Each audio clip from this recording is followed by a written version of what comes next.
Okay, hello po sa mga DL ko sa Saudi.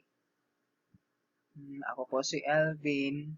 Tapos, gagawa po tayo ng demonstration kung paano po mag-provide help. Kasi po, si Ninita, hindi po niya ma-follow yung instructions ko. Kaya, nag-decide ako na i-control yung personal office niya. So, ito yung office ni Ninita. Okay. So, punta tayo sa dashboard.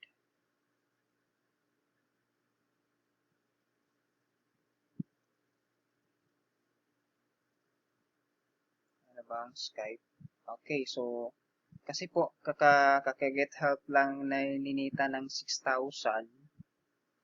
So, after po na-confirm niyo yung payment from the participants ng MMM, kinakailangan kayo mag-submit ng letter of happiness. Okay, so, mayroon ditong format. The letter is free form, but it should contain your name, your status, and then kayo lahat is member. So, residence, kung saan kayo ngayon, then the amount of the given assistance, and the amount of received assistance. So, sample. Ito yung gagawin ko. Hello, my name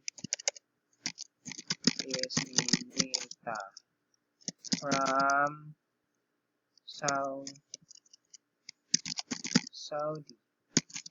I received assistance from MMM worth of 6,000 pesos. Yan lang. Then, pwede mong sabihin kung kailan yung date pero hindi ko alam eh. Kaya gagawin ko, ito na lang. So, thank you for the participation. Who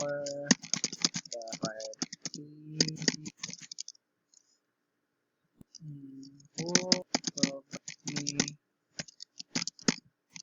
assistance in MLM. Done. So, pwede na yan. Tapos, kung gusto nyo maglagay video, kung gusto nyo mag-upload ng video, i-paste mo yun dito yung link, pero wala video eh. So, click send. Kasi nga, hindi kayo makapag-provide help ulit kapag wala kayong letter of happiness. So, ito na yung dashboard niya. So, gagawin po natin is, kasi tanong ni Ninita is, paano maibalik yung pera? So, simple lang. So, i-donate natin muli. So, what we need to open, first the dashboard, then second is the email. So, Ninita, mabuti na naalala ko yung email at saka password mo, na-access ko ito. So, parang nahirapan si Ninita mag-open ng email kanina eh. Dapat i-access yan sa ibang tab. So, itong email from blockchain, dapat hindi ito ma-delete kasi dito tayo mag-login. Kasi meron pa itong login link.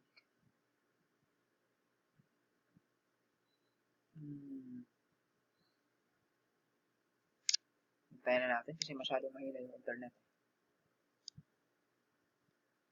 Okay, so ito. So, ito yung login link. Diba? So, click natin. Yan, link. So, antayin na po natin.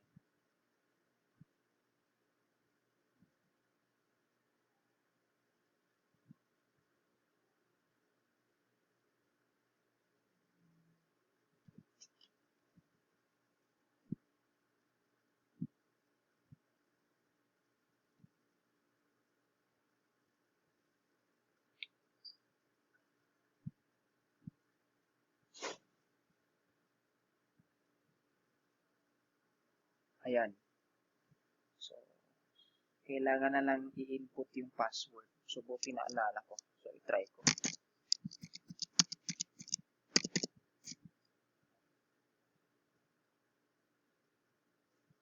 Ayan. $132, which is equivalent to mga 6,000. Ganun. So, may fund na siya.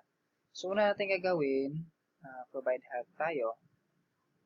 Okay, so click lang natin yung provide help kasi may laman na tayo eh. May $132 na tayo eh. So, click natin yung provide help. Tapos, i-check natin to. Next. And then, ito lang yung tandaan nyo. Yung i-check nyo lang dito is yung Bitcoin. Okay? Kasi gumagamit tayo ng Bitcoin. And then, click next. Tapos, ilagay natin dito yung dito matawag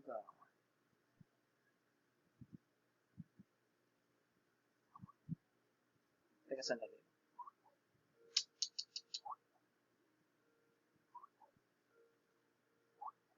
Ano ba yan? Sino mo tumawag?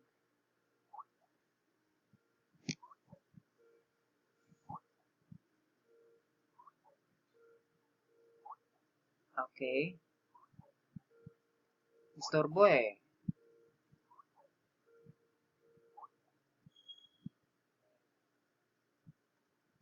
Naku, naghang yung computer.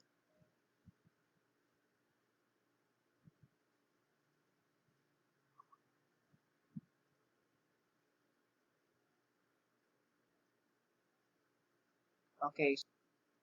Pasensya na po tumawag yung Skype. Okay, so lagay natin dito 6,000. Okay. So tapos, select. Yan. So kasi ngayon may maraming promo. Ito yung mining light. Suggest ko huwag kayong sumali sa mining kasi para lang yun sa mga marunong mag-ano ng transaction, mapabilis yung transaction. So, dito nyo ilagay current growth of 30% per month. Okay? Kasi sa mining kasi ilang days yan eh. Kasi pabilisan yan. I think hindi nyo kayang habulin yan. So, dito na lang tayo sa 30% per month. So, lagay natin yung 6,000 dito. Okay, i-type nyo yung 6,000 tapos next.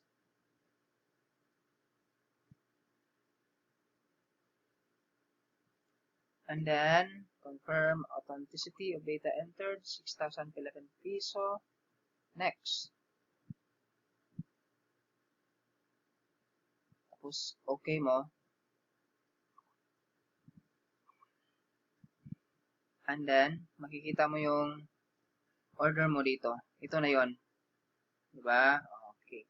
So, antay natin na ma-dispatch ng system yung request na provide help of 6,000 pesos.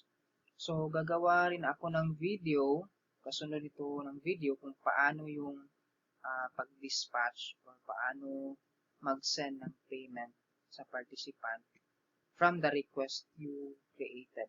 Okay? So, sana may natutunan kayo sa video na to. So, good luck. So, have a nice day. Thank you very much.